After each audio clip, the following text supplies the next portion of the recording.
Symmetry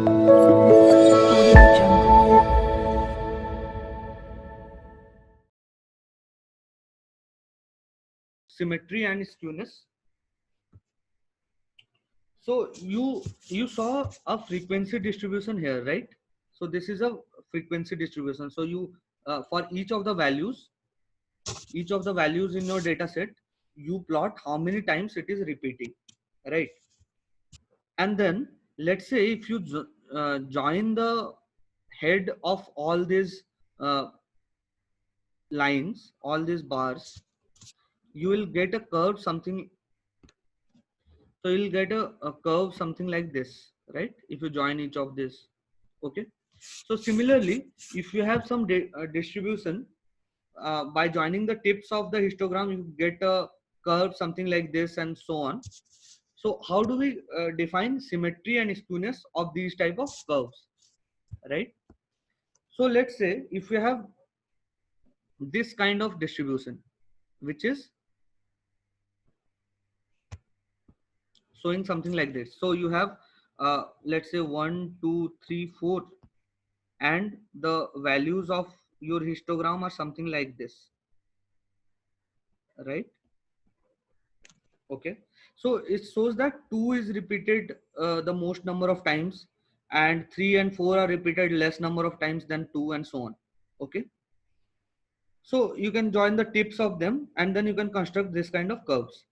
So why is this called positively skewed? I'll explain that. So in this case, the lower numbers are repeated multiple times and the higher numbers are repeated less number of times. And this is why it is called positively skewed, because your skewness is lies in the numbers which are lying in the right side of your data. That is, the more positively the positive numbers are repeated less number of times, that is it is skewed, right? So it's called positively skewed. Similarly, if you have the smaller numbers repeated less number of times, you call it negatively skewed, because your negative numbers are skewed in this distribution. Similarly, you can have symmetric distribution in which your the numbers that are there in the middle are repeated the most number of times. So this will be more clear in the next class, where when we will discuss statistical distributions, right? So this is all about symmetry and skewness. So how do we calculate? So where does the mean, median, and mode for skewed data?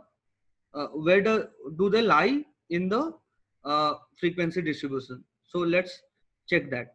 For symmetrical distribution, you will have mean, median, mode overlapping with each other. Why is this so? Because the middle value, that is the mean value, is repeated the most number of times. So that is the mode of your data. Similarly, that is also the mean of your data, because the lower numbers are and the higher numbers are repeated same number of times, and you get a very symmetrical distribution. So when you take the mean of that data, it will lie in the middle itself. And median will also lie in the middle because it's a symmetrical distribution. So 50% of your data will lie in this region and 50% of your data will lie in this region, right? And so on. For negatively skewed data, you will have mean will be less than median, and the mode will be mode will be the highest value. So it will follow this inequality in case of negatively skewed distribution. In case of positively skewed distribution, it will be the reverse, right? So mode is always the value that is giving the maxima of this curve, right? So in every case, mode is the one that is in the maximum. Okay. So I'll quickly summarize the formulas.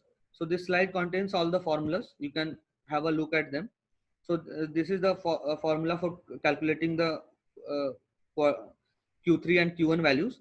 So in case of n being odd or even, you can calculate it in by using these formula. So this is for variance and standard deviation. and this is for the measures of central tendency, that is mean and the median. Okay.